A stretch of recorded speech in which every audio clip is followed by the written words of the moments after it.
July August মাসে যে সকল ফটো জার্নালিস্ট তাদের পেশাগত দায়িত্ব পালন করতে গিয়ে মানুষের উপরে যে স্বৈরাচারের অত্যাচার, নির্যাতন, সেই ছবিগুলো তুলে ধরতে গিয়ে তাদের যে তারা নিজেরাও যেভাবে অত্যাচারিত নির্যাতিত হয়েছেন তার মধ্যে সামান্য কিছু সংখ্যক মানুষের পাশে আমরা দাঁড়ানোর চেষ্টা করছি।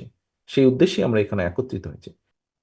একজন রাজনৈতিক কর্মী হিসাবে আমি মনে করি মানুষের রাজনৈতিক অধিকার এবং মানুষের অর্থনৈতিক অধিকার যদি নিশ্চিত করা সম্ভব না হয়, তাহলে আমাদের স্বাধীনতা বলি, গণতন্ত্র বলি, সার্বভৌমত্ব বলি, যাই বলি না কেন, কোনটিকেই টিকিয়ে রাখা সম্ভব হবে না। আপনারা খেয়াল করে দেখবেন, যখন যখন এই দেশের উপরে স্বৈরাচার চেপে বসেছে, প্রতিটা সময়েই কিন্তু এই দেশের মানুষের রাজনৈতিক অধিকারকে খর্ব করে নেওয়া হয়েছিল। এবং রাজনৈতিক অধিকারকে খর্ব করে নেওয়ার ফলে স্বৈরাচার যেরকম বসেছিল, একইভাবে দেশের স্বাধীনতা এবং সার্বভৌমত্বর উপরেও হুমকি চলে এসেছিল। কদিন আগের ঘটনাই আপনারা দেখেছেন। এখানে যারা অস্ত্রের জোরেই বলুন, পেশি শক্তির জোরেই বলুন, অন্য কারো আশীর্বাদেই বলুন, যারা বিগত 15 বছর ক্ষমতাকে ধরে রেখেছিল, সেই সময় মানুষের অধিকার ছিল না বলেও একই সাথে আমরা দেখেছি রাষ্ট্রের স্বাধীনতা এবং সার্বভৌমত্ব হুমকির সম্মুখীন হয়ে গিয়েছিল।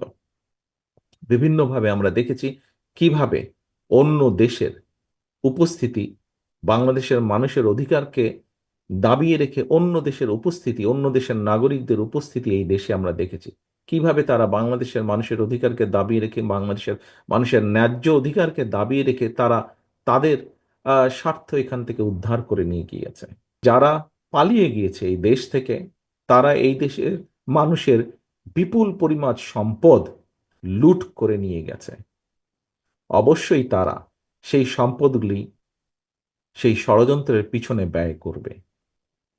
কাজেই দেশকে যদি একটি স্টেবল সিচুয়েশনের ভিতরে আনতে হয়, দেশকে যদি ঐক্যবদ্ধভাবে ধরে রাখতে হয়, দেশকে যদি একটি স্থিতিশীল অবস্থার মধ্যে ধরে রাখতে হয়, তবে তার দায়িত্ব অবশ্যই জনগণের হাতে ছেড়ে দিতে হবে। যেই স্বৈরাচার পালিয়ে গিয়েছে বাংলাদেশ থেকে, তারা এই দেশের মানুষকে কিভাবে অত্যাচার করেছে, কিভাবে নির্যাতন করেছে, দলমত নির্বিশেষে, আমি মনে করি তার একটি সামগ্রিক একটি একটি একটি ডকুমেন্ট তৈরি হওয়া উচিত।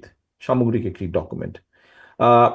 আমাদের অবস্থান থেকে যদি কোনো কিছু করার থাকে, আমি ফটো জার্নালিস্ট অ্যাসোসিয়েশনকে অনুরোধ করব আমাদেরকে দয়া করে জানাবেন। আমরা অবশ্যই আপনাদের পাশে, এরকম একটি ডকুমেন্ট তৈরি করার জন্য আমরা অবশ্যই আপনাদের পাশে দাঁড়াবো আমাদের সাধ্য মতো। পরিশেষে আমি আবারও যে সকল ফটো জার্নালিস্ট, সাংবাদিক আপনারা বিভিন্নভাবে অবদান রেখেছেন, বিভিন্নভাবে অত্যাচারিত নির্যাতিত হয়েছেন, আপনাদের সকলের প্রতি সম্মান এবং একই সাথে সহমর্মিতা জানিয়ে আমি আমার বক্তব্য শেষ করছি। আল্লাহ হাফেজ। বাংলাদেশ জিন্দাবাদ। বাংলাদেশ জাতীয়তাবাদী দল জিন্দাবাদ। আসসালামু আলাইকুম।